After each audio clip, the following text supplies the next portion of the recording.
حسن حسین محمد بطول پاک علی جات پانے کو ان سب کا نام لیتا ہوں. السلام علیکم ورحمۃ اللہ وبرکاتہ. الحمد للہ رب العالمین والعاقبۃ للمتقین والصلاة والسلام على سيد الأنبياء والمرسلين وعلى آله وأصحابه أجمعين. أما بعد، أعوذ بالله من الشيطان الرجيم. بسم الله الرحمن الرحيم. واذكر في الكتاب إبراهيم كان صديقا نبيا. صدق الله مولانا العظيم وصدق رسوله النبي الأمين المتين الكريم، ونحن على ذلك لمن الشاهدين والشاكرين، والحمد لله رب العالمين. قابل قدر سامعین حضرات، آئیے سب سے پہلے ہم اور آپ اپنے آقا و مولا حضور محمد رسول اللہ صلی اللہ علیہ وسلم کی مقدس بارگاہ میں بآواز بلند درود پاک کا نذرانہ پیش کریں. اللہم صل علی سیدنا شفیعنا حبیبنا کریمنا و مولانا محمد معدن الجود والکرم وعلی آلہ وبارک وسلم. صلاۃ و سلام علیک یا رسول اللہ صلی اللہ علیہ وسلم. حضرات محترم، آئیے میں آپ تمام حضرات کے سامنے سیدنا حضرت ابراہیم خلیل اللہ علیہ السلام کے تعلق سے دو شعر پیش کر رہا ہوں، اور اسی کے ساتھ تھوڑی دیر میں آپ حضرات کے سامنے انشاءاللہ شروع کروں گا. کیا نمرود نے بابل جب دعویٰ خدائی کا، کیا نمرود نے بابل میں جب دعویٰ خدائی کا، جہاں میں عام شیوا ہو گیا جب خود ستائی کا، اور اندھیرا ہی اندھیرا کفر نے ہر سمت پھیلایا، تو ابراہیم کو اللہ نے مبعوث فرمایا. معزز سامعین اکرام، آج میں نے جو آیت کریمہ آپ کے سامنے تلاوت کرنے کا شرف حاصل کیا، اس میں اللہ تبارک و تعالیٰ نے اپنے پیارے پیغمبر نبی کریم صلی اللہ علیہ وسلم کے جد امجد سیدنا ابراہیم خلیل اللہ علی نبی جنا علیہ السلام کی عظمت و شان بیان فرمائی. رب قدیر کا ارشاد پاک ہے، وَاذْكُرْ فِي الْكِتَابِ إِبْرَاهِيمَ إِنَّهُ كَانَ صِدِّيقًا نَبِيًّا. 16ویں پارے کی آیت کریمہ ہے. اور یاد کرو کتاب میں حضرت ابراہیم علیہ السلام کو بے شک وہ سچے نبی تھے. اس آیت مقدسہ میں اللہ تبارک و تعالیٰ نے ارشاد فرمایا، یاد کرو کتاب میں حضرت ابراہیم علیہ السلام کی سیرت پاک کو وہ بے شک سچے نبی تھے. حضرات گرامی وقار، اللہ کریم کی مقبول اور خاص بندوں کا ذکر کرنا، ان کی یادیں منانا، مالک دو جہاں خالق کائنات کی رضا اور خوشنودی حاصل کرنے کا ذریعہ ہے. اس لیے کہ قرآن کریم میں اللہ تبارک و تعالیٰ نے کئی مرتبہ ارشاد فرمایا ہے، میرے مقبول بندوں کو یاد کرو، ان کا ذکر خیر کرو، جیسا کہ قرآن کریم میں آیا ہوا ہے. وَاذْكُرْ فِي الْكِتَابِ مَرْيَمَ، اور یاد کرو کتاب میں مریم کو اور پھر قرآن کریم میں رب تبارک و تعالیٰ کا ارشاد گرامی ہے وَاذْكُرْ فِي الْكِتَابِ مُوسَىٰ إِنَّهُ كَانَ مُخْلَصًا وَكَانَ رَسُولًا نَبِيًّا۔ اور یاد کرو کتاب میں حضرت موسیٰ پیغمبر علیہ السلام کو یاد کرو، بے شک وہ چنا ہوا اور غیب کی خبریں بتانے والا رسول تھا۔ اور آگے بڑھو، قرآن کریم میں رب تبارک و تعالیٰ کا ارشاد گرامی ہے وَاذْكُرْ فِي الْكِتَابِ إِسْمَاعِيلَ إِنَّهُ كَانَ صَادِقَ الْوَعْدِ وَكَانَ رَسُولًا نَبِيًّا۔ یاد کرو کتاب میں حضرت اسماعیل علیہ السلام کو بے شک وہ وعدے کا سچا تھا، غیب کی خبریں بتانے والا رسول تھا۔ اور قرآن کریم کی تلاوت کرو تو یہ بھی آیت کریمہ آپ کے سامنے آئے گی وَاذْكُرْ فِي الْكِتَابِ إِدْرِيسَ إِنَّهُ كَانَ صِدِّيقًا نَبِيًّا۔ اور یاد کرو کتاب میں حضرت ادریس علیہ السلام کو بے شک صدیق تھا، غیب کی خبریں دیا کرتا تھا، غیب کی خبریں بتایا کرتا تھا۔ حضرات محترم، ان آیات بینات میں اللہ تبارک و تعالیٰ نے ارشاد فرمایا اے قرآن کے پڑھنے والوں، اے قرآن کے قاریوں، اے حافظوں، قرآن کریم کی آیت کریمہ کی تلاوت کرو، مریم کے واقعات کو یاد کرو، سیدنا موسیٰ کلیم اللہ علیہ السلام کے واقعات کو یاد کرو، حضرت ادریس علیہ السلام اور سیدنا اسماعیل علیہ السلام اور سیدنا حضرت ابراہیم خلیل اللہ علیہ السلام کو یاد کرو۔ الحمدللہ ہم سینہ ٹھوک کر کے کہتے ہیں ہم اہل سنت والجماعت قرآن کریم کو مانتے ہیں، احکام خدا بندی کو تسلیم کرتے ہیں، ہم اللہ والوں کی یادیں مناتے ہیں، ان کا ذکر کرتے ہیں، اور محمود کبریا تاجدار انبیاء صلی اللہ علیہ وسلم کا میلاد مناتے ہیں۔ کبھی ہمارے محلوں میں، کبھی ہمارے شہروں میں، کبھی ہمارے صوبوں میں، کبھی ہمارے ملکوں میں، غرض کی دنیا کے کونے کونے میں حضرات محترم، کبھی ہماری مسجدوں میں، کبھی ہمارے مدرسوں میں، کبھی ہماری آبادیوں میں جشن میلاد النبی کا اہتمام ہوتا ہے، کبھی میلاد النبی کا جلسہ کیا جاتا ہے، کبھی یوم صدیق اکبر منایا جاتا ہے، کبھی سیدنا فاروق اعظم رضی اللہ تعالیٰ عنہ کے نام کا جشن سجایا جاتا ہے، کبھی یوم عثمان غنی منایا جاتا ہے، کبھی یوم علی مرتضیٰ منایا جاتا ہے، کبھی ہم یوم اعلیٰ حضرت مناتے ہیں، کبھی ہم سیدنا سرکار غوث اعظم پیران پیر روشن ضمیر جو تمام ولیوں کے سردار ہیں، کبھی ہم ان کی گیارہویں مناتے ہیں، کبھی عطائے رسول ہند بڑی سرکار خواجہ غریب نواز رضی اللہ تعالیٰ عنہ کا عرس مناتے ہیں، کبھی ثابت بلیہ کریری کا عرس مناتے ہیں، کبھی نظام الدین اولیاء دہلوی کا عرس مناتے ہیں، کبھی خواجہ قطب الدین بختیار کاکی کا ہم عرس مناتے ہیں، کبھی مخدوم اشرف شملہ کی ہم کا عرس مناتے ہیں، کبھی مجدد اعظم سیدنا سرکار اعلیٰ حضرت رضی اللہ تعالیٰ عنہ کا عرس پاک مناتے ہیں، کبھی ہم سرکار مفتی اعظم ہند کا عرس مناتے ہیں، کبھی ہم سرکار تاج الشریعہ کا عرس مناتے ہیں، کبھی ہم سیدنا سرکار محبوب الاولیاء کا عرس مناتے ہیں، کبھی ہم سیدنا سرکار شعیب الاولیاء کا عرس مناتے ہیں، کبھی کامل میاں کا ہم عرس پاک مناتے ہیں، کبھی حضرات محترم سرکار حضور خطیب البراہین صوفی نظام الدین علیہ رحمت و رضوان کا عرس پاک مناتے ہیں، کبھی طاہر میاں رحمت اللہ علیہ کا عرس مناتے ہیں۔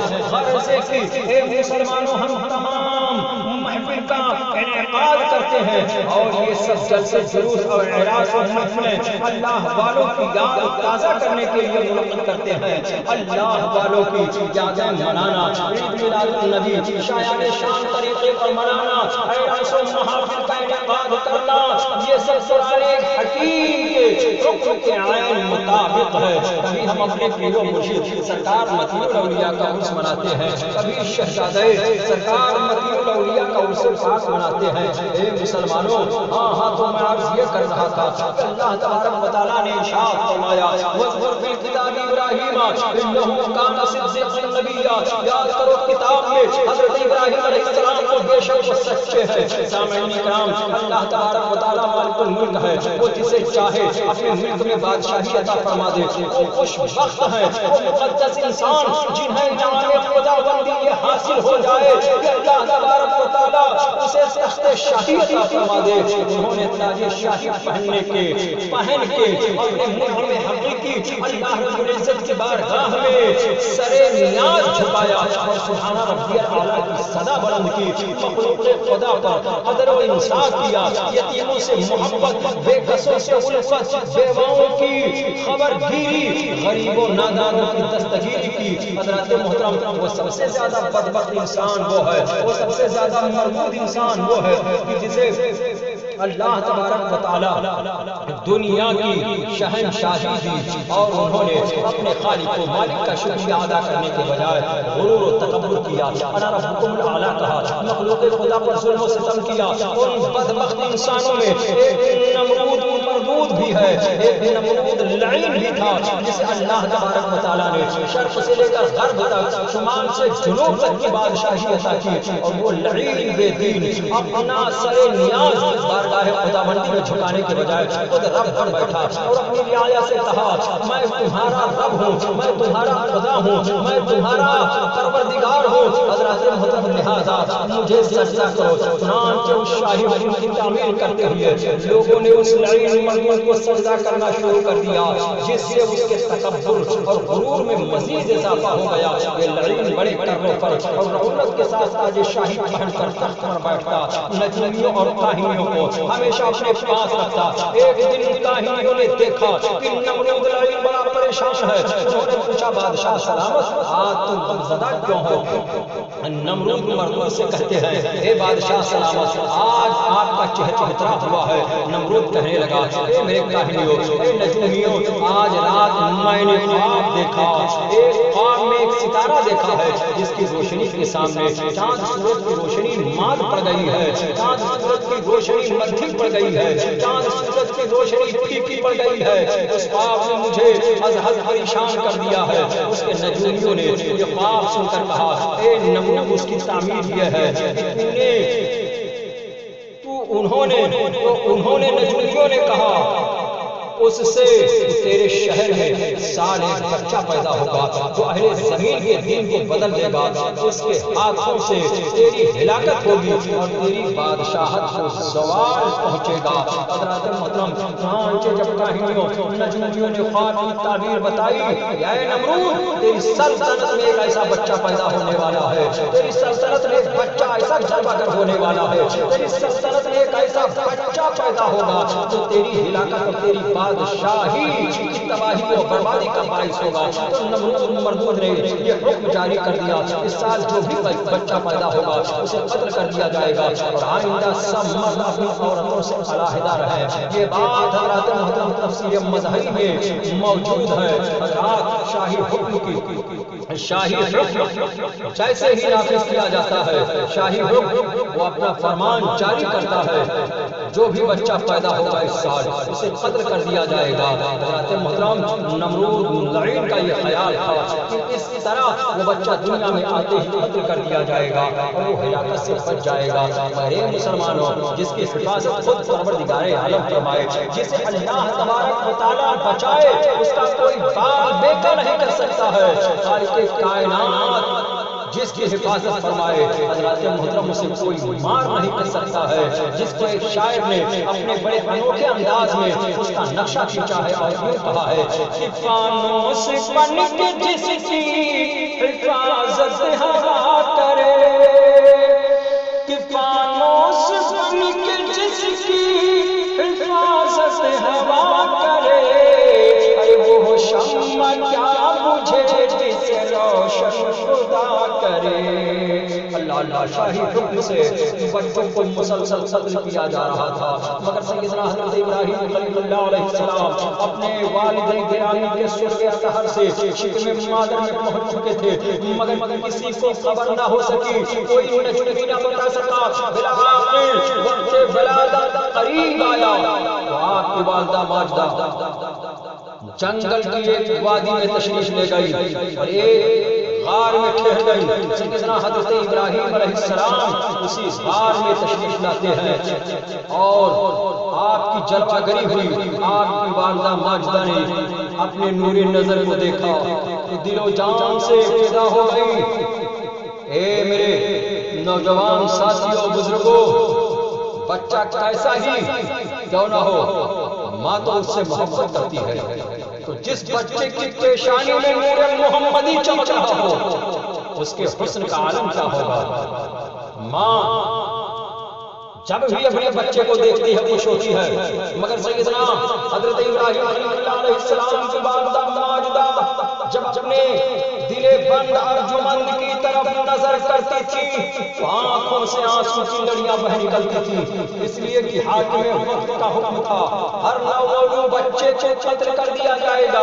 سیدنا حضرت ابراہیم خلیل اللہ علیہ السلام کی والدہ ماجدہ کو جب بھی یہ خیال آتا تو انہیں رونا آ جاتا تھا، ان کی آنکھیں پرنم ہو جاتی تھی، نہ جانے کب کوئی شخص کوئی جاسوس میرے بچے کو دیکھ کر حاکم وقت کو اطلاع کر دے اور پھر میری نگاہوں کے سامنے میرا یہ نور نظر ذبح کر دیا جائے گا۔ بہرحال سیدنا حضرت ابراہیم خلیل اللہ علیہ السلام کی والدہ محترمہ نے بڑے صبر کے ساتھ اپنے بچے کی پیشانی کا بوسہ لیا اور گود سے اتار کر اس غار میں لٹا دیا اور اکیلی گھر کی طرف واپس آ گئی۔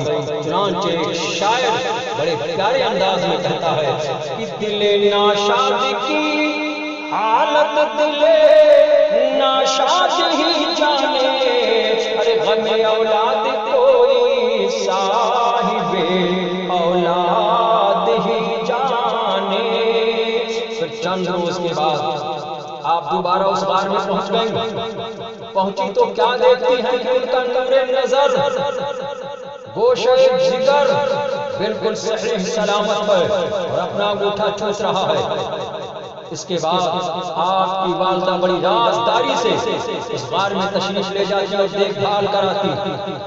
چنانچہ جب سیدنا حضرت ابراہیم خلیل اللہ علیہ السلام کچھ بڑے ہوئے تو آپ نے دیکھا کہ پوری قوم نمرود بت پرستی میں اس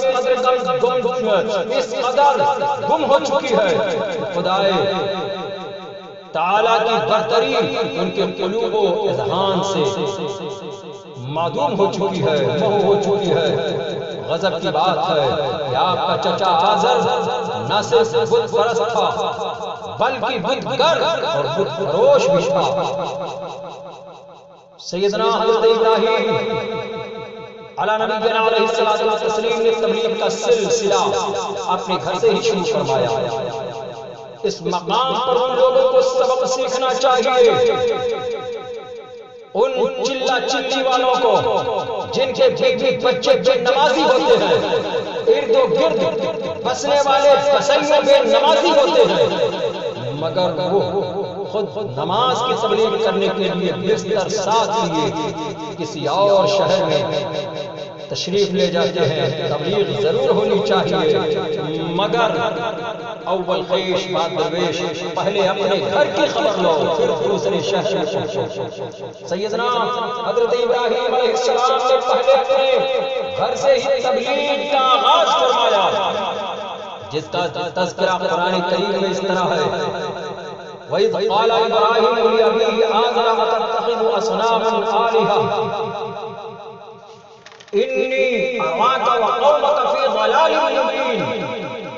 اور جب حضرت ابراہیم علیہ السلام نے اپنے چچا آزر سے فرمایا تو بتوں کو خدا کہتا ہے، تحقیق میں تجھے اور تیری قوم کو کھلی گمراہی میں دیکھتا ہوں۔ اس آئے کریمہ میں جو لفظ اب ہے تو عربی میں اب جس طرح باپ کے لیے استعمال کرتے ہیں اسی طرح اب چچا کے لیے بھی مستعمل ہے۔ تو آزر حضرت ابراہیم علیہ السلام کا چچا تھا اور اپنے والد گرامی اور والد گرامی کا نام نامی اس میں گرامی تعارف بتایا گیا ہے۔ حضرت ابراہیم علیہ السلام کے والد ماجد کا نام تعارف تاریخی کتابوں میں آیا ہے۔ حضور نبی کریم صلی اللہ علیہ وسلم کا ارشاد پاک ہے کہ میں ہمیشہ پاک پشتوں سے پاک رحمت کی طرف منتقل ہوتا رہا ہوں۔ یا یہ معلوم ہوا کہ نبی کریم صلی اللہ علیہ وسلم کے والد گرامی حضرت عبداللہ سے لے کر سیدنا حضرت آدم علیہ السلام تک سرکار دو عالم صلی اللہ علیہ وسلم کے تمام آباء و اجداد پاک ہیں۔ انما المشرکون نجس، بے شک مشرک پلید ہیں۔ تو آپ خود ہی فیصلہ فرمائیں کہ آزر نبی کریم صلی اللہ علیہ وسلم کے آباء و اجداد میں کیسے اس کو جگہ مل سکتی ہے؟ سید الانبیاء حبیب الکبریاء علیہ التحیۃ والثناء کے آباء و اجداد آدم علیہ السلام پاک ہیں، تو پھر یہ حقیقت تسلیم کرنا ہوگی کہ سیدنا حضرت ابراہیم خلیل اللہ علیہ السلام کے والد گرامی بھی پاک ہیں، اور آزر آپ کا چچا تھا جو بت پرست، بت گر اور بت فروش تھا۔ سامعین اکرام، حضرت ابراہیم علیہ السلام نے تبلیغ کا سلسلہ گھر سے شروع فرمایا اور اپنے چچا سے فرمایا تو اور تیری قوم گمراہ ہے۔ پھر آپ نے چاند سورج ستاروں کی ربوبیت کی تردید کے لیے حکیمانہ طریقہ اختیار فرمایا، جس کا بھی ذکر قرآن کریم میں موجود ہے۔ حضرات، حضرت ابراہیم علیہ السلام کا چچا آزر اور اس کی قوم بتوں کی پرستش کے علاوہ چاند سورج اور ستاروں کی بھی پوجا کرتے تھے۔ آپ نے بڑے حکیمانہ طریقہ سے انہیں سمجھایا کہ رات کے وقت جب ستارہ طلوع ہوتا ہے، جب ستارہ طلوع ہوا تو آپ نے فرمایا کہ کیا تم اس کو رب کہتے ہو؟ پھر جب وہ چھپ گیا تو فرمایا جو چھپ جائے میں اس سے محبت نہیں کرتا، وہ عبادت کے لائق نہیں ہو سکتا۔ ستارے چھپ جانے کے بعد چاند چمکتا ہوا نظر آیا، آپ نے فرمایا کیا اسے رب ٹھہراتے ہو؟ پھر جب چاند بھی چھپ گیا فرمایا جو چھپ جائے وہ رب ہرگز نہیں ہو سکتا۔ پھر صبح ہوئی تو سورج طلوع ہوا، اس کی چمک دمک کو دیکھ کر فرمایا کیا تم اسے رب ٹھہراتے ہو؟ پھر جب شام ہوئی سورج غروب ہو گیا تو آپ نے فرمایا اے میری قوم میں ان معبودان باطلہ سے بیزار ہوں، اے میری قوم دنیا میں دھوکہ کھانے کے لیے نہیں آیا بلکہ دنیا کو دھوکے سے نکالنے کے لیے آیا۔ اے قوم عقل سے کام لو، ستارے کی چمک، چاند کی روشنی، سورج کی گرمی سے دھوکہ نہ کھاؤ۔ خدائے تعالیٰ وہ ہے جس نے سورج، چاند، ستاروں، پھل کی کل جہان پیدا فرمائے، وہی سب کا خالق و مالک اور معبود ہے، وہی عبادت کے لائق ہے، اسی کے حضور سربسجود ہو جاؤ۔ کون فرما رہا ہے؟ حضرت ابراہیم علیہ السلام اپنے قوم کے سامنے گفتگو فرما رہے ہیں، واعظ فرما رہے ہیں۔ اب آزر اور قوم کے پاس سیدنا حضرت ابراہیم علیہ السلام حکیمانہ باتوں کو جھٹلانے کی کوئی دلیل نہ تھی، چاہیے تھا کہ وہ امر حق دل سے قبول کر لیتے، مگر وہ آپ کے ساتھ لڑنے جھگڑنے کے لیے تیار ہو گئے۔ حضرت ابراہیم علیہ السلام برابر ہیں، برابر کرانے کی کوشش کرتے رہے کہ چاند سورج ستارے خدا نہیں، مٹی پتھر بے جان کی مورتیاں، یہ چرند و پرند یہ پرستش کے لائق نہیں، یہ پتھر، یہ سمندر، یہ بت سب بے جان ہیں، ان کی عبادت نہیں۔ بتوں کے بارے میں ان کے دل و دماغ میں یہ تاثر راسخ ہو چکا تھا کہ اگر ہم ان کی توہین کے مرتکب ہوئے برباد ہو جائیں گے۔ یہ قوم آزر اپنے ذہن میں یہ بات بٹھا چکی تھی۔ حضرات محترم، سیدنا حضرت ابراہیم علیہ السلام کا چچا بت فروش تھا۔ آپ نے ایک مرتبہ اس کے ایک بت کو پکڑا اور بازار میں لے کر کے بازار میں پہنچ کر فرمایا کون ہے خریدنے والا؟ اسے کون خریدتا ہے؟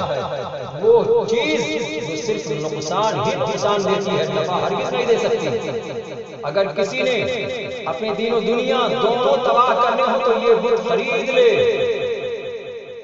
جب آپ نے یہ باتیں سرے بازار فرمائی تو کوئی بھی شخص بت لینے کے لیے آگے نہ بڑھا۔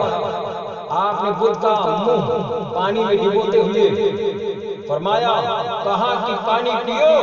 یہ کام بھی قوم کے سامنے کیا گیا، عقل والوں کے لیے اس میں درس عبرت تھا، مگر وہ آپ کے ساتھ لڑنے جھگڑنے کے لیے تیار ہو گئے۔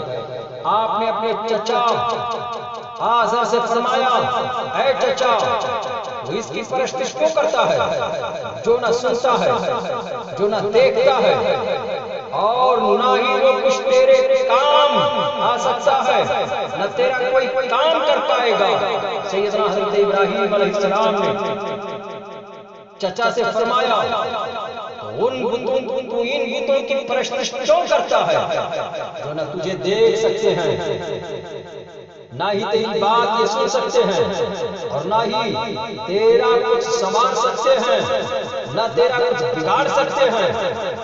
آپ کی ان باتوں پر آزر غصے میں آ گیا، کہنے لگا اے ابراہیم لَئِن تَنْتَهِ لَأَرْجُمَنَّكَ وَاهْجُرْنِي مَلِيًّا، بے شک اگر تم باز نہ آئے تو میں ضرور تم کو پتھر مار کر سنگسار کر دوں گا اور زمانہ دراز تک مجھ سے بے علاقہ ہو جائے گا۔ سامعین کرام، حضرت ابراہیم علیہ السلام نے چچا آزر اور پرستاران باطل کو راہ ہدایت پر آتے نہ پایا، حالانکہ آپ نے انہیں ہر طریقے سے سمجھانے کی کوشش فرمائی اور کہا کہ یہ تمہارے بت تمہیں نہ نفع دے سکتے ہیں اور نہ ہی نقصان پہنچا سکتے ہیں۔ تمہارے نجومی اور گمراہ پیشواؤں نے تمہارے قلوب و اذہان میں غلط خوف بٹھا رکھا ہے کہ تم اگر ان بتوں کو پوجنا چھوڑ دو گے یہ ناراض ہو کر کے تمہیں تباہ و برباد کر ڈالیں گے، ایسا کچھ نہیں ہونے والا۔ اے قوم، یہ تمہارے خود ساختہ بت تو خود ہی اپنی آئی ہوئی مصیبت بھی نہیں ٹال سکتے۔ آپ جتنا بھی انہیں بتوں سے علیحدہ کرنے کی کوشش کرتے وہ اتنا ہی زیادہ بتوں کی پرستش کرتے۔ ان حالات کے پیش نظر داعی حق حضرت ابراہیم علیہ السلام نے فیصلہ فرمایا کہ اب مجھے کوئی تبلیغ کا ایسا طریقہ اختیار کرنا چاہیے جس سے قوم پر واضح ہو جائے کہ لکڑی اور پتھر کی بے جان گونگی اور بہری مورتیاں ان کا کچھ سوار نہیں سکتی، نہ کچھ بگاڑ سکتی ہے، نہ کچھ بنا سکتی ہیں۔ مگر یہ کیسے کام ہے، ان کو کچھ سمجھ میں بات نہیں آ رہی ہے۔ چنانچہ حضرت ابراہیم خلیل اللہ علیہ السلام نے ایک دن اپنی قوم کو دورانے کو یہ فرمایا کہ خدا کی قسم میں ضرور تمہارے بتوں کی خبر لوں گا، جسے قرآن کریم میں اس طرح بیان فرمایا ہے وَتَاللَّهِ لَأَكِيدَنَّ أَصْنَامَكُمْ بَعْدَ أَن تُوَلُّوا مُدْبِرِينَ، اور مجھے خدا کی قسم میں تمہارے بتوں کا ضرور برا چاہوں گا بعد اس کے کہ تم پیٹھ دے کر کے جاؤ۔ حسن اتفاق کچھ عرصہ بعد قوم کا سالانہ میلہ آیا۔ جب پوری قوم میلہ منانے کے لیے شہر سے باہر چلی گئی، آپ نے اس موقع کو غنیمت جانا اور ان کے بت خانہ میں تشریف لے گئے۔ ان لوگوں نے جاتے وقت بتوں کے آگے طرح طرح کے کھانے اور قسم قسم کے پھل رکھ کر کے گئے تھے۔ حضرت ابراہیم علیہ السلام نے جب ان بے جان مورتیوں کے سامنے طرح طرح کے میوہ جات دیکھے تو فرمایا اے وہ تو تمہارے سامنے تازہ پھل رکھا ہوا ہے، یہ دیکھو سیب رکھا ہوا ہے، یہ میٹھا رکھا ہوا ہے، تم انہیں کیوں نہیں کھاتے؟ بے جان مورتیاں بھلا کیا بول سکتی ہیں؟ کوئی جواب نہیں۔ حضرت ابراہیم علیہ السلام نے ان بتوں سے ایک بڑے بت کے سوا تمام بتوں ٹکڑے ٹکڑے کر دیا اور بڑے بت کے کاندھے پر کلہاڑا رکھ دیا۔ چنانچہ قرآن کریم میں اس کا ذکر موجود ہے فَجَعَلَهُمْ جُذَاذًا إِلَّا كَبِيرًا لَهُمْ، پس ان بتوں کے ٹکڑے ٹکڑے کر دیا مگر بڑے بت کو بغیر توڑے ان کے لیے چھوڑ دیا۔ جب ان بتوں کے پجاری میلے سے فارغ ہو کر بت خانے پہنچے تو آپ نے خود ساختہ خدا کی حالت دیکھ کر حیران ہو گئے کہ کسی کی ٹانگ نہیں، کسی کی آنکھ نہیں، کسی کا کان نہیں، کسی کی زبان نہیں، کسی کا پیر ٹوٹا ہے، کسی کا ہاتھ ٹوٹا ہے، کسی کا سر ٹوٹا ہے، سب کے سب زمین پہ گرے پڑے ہیں، صرف ایک بڑا بت صحیح سالم نظر آ رہا تھا۔ وہ لوگ آپس میں ایک دوسرے سے پوچھنے لگے کہ کس نے ہمارے خداؤں کے ساتھ یہ کام کیا؟ بے شک وہ ظالموں میں سے ہے۔ پھر ان میں سے چند لوگوں نے کہا، انہوں نے کہا کہ ہم نے ایک جوان کو انہیں برا کہتے سنا ہے جسے ابراہیم کہتے ہیں۔ جب سرداروں اور نجومیوں نے سیدنا حضرت ابراہیم علیہ السلام کا نام سنا تو غیظ و غضب میں کہنے لگے تو اسے لوگوں کے سامنے لاؤ، شاید وہ گواہی دے۔ چنانچہ سیدنا حضرت ابراہیم علیہ السلام کو ان سرداروں اور نجومیوں کے مجمع میں بلایا گیا جہاں پوری قوم کے پجاری موجود تھے۔ آپ بلا خوف و خطر اس اجتماع عظیم میں تشریف لے گئے۔ جو ہی آپ وہاں پہنچے تو انہوں نے بڑے غصے کے ساتھ پوچھا انت فعلت هذا بآلهتنا یا ابراہیم، اے ابراہیم کیا تو نے ہمارے خداؤں کے ساتھ یہ کام کیا ہے؟ سیدنا حضرت ابراہیم خلیل اللہ علیہ السلام اس اجتماع کو دیکھ کر دل میں خوش ہوئے. اب موقع مل گیا کہ اب میری تقریر کی قوم کو اپنی غلطی کا احساس کرائے گی اور اس قوم کو اپنی غلطی کا احساس ہو جائے گا. آپ نے ان قوم کے سرداروں اور بتوں کے پجاریوں سے فرمایا تم مجھ سے پوچھ رہے ہو کہ ہمارے بتوں کے ساتھ تم نے ایسا کیا کیا ہے؟ تو تم مجھ سے پوچھنے کے بجائے اپنے بڑے بڑے سے کیوں نہیں پوچھ رہے تھے؟ ان کو کس نے ٹکڑے ٹکڑے کیا ہے؟ ان کے سر کو کس نے پھوڑا ہے؟ ان کی آنکھ کس نے توڑی ہے؟ ان کا کان کس نے توڑا ہے؟ ان کا ہاتھ پیر کس نے ٹکڑا لگڑا کیا ہے؟ سیدنا حضرت ابراہیم علیہ السلام کے جواب باسواب پر کاہن اور سردار لاجواب ہو گئے. کوئی ان کے پاس جواب نہ تھا اور غرق ندامت و شرمندگی میں غرق ہو کر سوچنے لگے اب انہیں کیا جواب دیا جائے. قوم بھی ان سرداروں کے مکر و فریب کو سمجھ گئی. چنانچہ سردار سرنگو ہو کر کہنے لگے پھر اپنے سروں کے بل اونٹ گائے کہ تمہیں خوب معلوم ہے یہ بولتے نہیں. جب حضرت ابراہیم علیہ السلام کے سامنے قوم کے سرداروں نے کہا اے ابراہیم تم خوب جانتے ہو کہ یہ بول نہیں سکتے. نجومیوں نے کہا کہ یہ کچھ کہہ نہیں سکتے. تو حضرت ابراہیم خلیل اللہ علیہ السلام مسکرائے اور فرمایا تم پر اور ان پر خدا کے سوا پرستش کرتے ہیں بتوں کی، کیا تم اتنا بھی نہیں سمجھتے؟ پھر تم انہیں خدا کو مانتے ہو؟ جو اپنی خبر نہیں رکھتے، جو اپنی حفاظت نہیں کر سکتے، جو اپنے آپ کو نہیں بچا سکتے، وہ تمہاری خبر کیسے کر سکتے ہیں؟ تمہیں کیسے بچا سکتے ہیں؟ وہ تمہیں کوئی نفع کیسے پہنچا سکتے ہیں؟ وہ تمہیں کوئی نقصان کیسے پہنچا سکتے ہیں؟ سیدنا حضرت ابراہیم علیہ السلام کا قوم کے سامنے یہ بیان ان کے لیے راہ حق اختیار کرنے کے لیے کافی تھا، مگر ان بدبختوں نے حق تسلیم کرنے کے بجائے اللہ کے نبی حضرت ابراہیم علیہ السلام کے ساتھ عداوت و دشمنی کا نعرہ بلند کیا. آپ کے متعلق سازشیں ہونے لگی. چلتے چلتے یہ بات حاکم وقت نمرود مردود تک پہنچ گئی. نمرود نہ صرف اس قوم کا بادشاہ کہلاتا تھا بلکہ وہ خود اپنی رعایا کا خدا تصور کرتا تھا. لوگ دیگر بتوں کی طرح اسے بھی سجدے کیا کرتے تھے. اے مسلمانوں، وقت زیادہ ہو رہا ہے.